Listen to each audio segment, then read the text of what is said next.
The war didn't begin with tanks and missiles. It began with silence.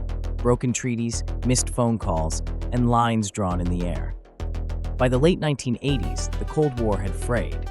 The Warsaw Pact remained intact, but strained. NATO, increasingly unified under US and West German leadership, pushed forward with modernization efforts and rapid deployment doctrine. When the Soviet economy faltered, hardliners in Moscow doubled down. More conscription, deeper surveillance, and an aggressive push to maintain influence in Eastern Europe. Tensions escalated after the collapse of a peace summit in Geneva. Intelligence failures on both sides fed paranoia. NATO air patrols increased. Soviet armored divisions moved closer to the inner German border under the guise of exercises.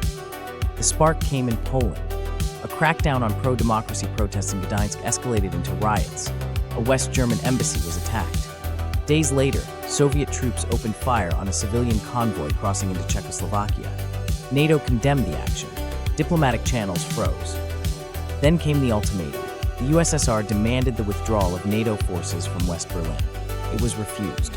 Within hours, the Soviets initiated their attack on Berlin.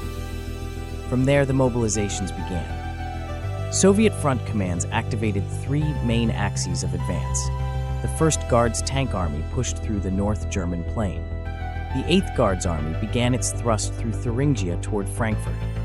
And the 20th Guards Army surrounded West Berlin from the north, east, and south. NATO initiated its flexible response doctrine. The British Corps held the line near Hanover. The US 5th Corps repositioned to cover the Fulda Gap. French, Belgian, and Dutch forces reinforced the Rhine. But Berlin was cut off.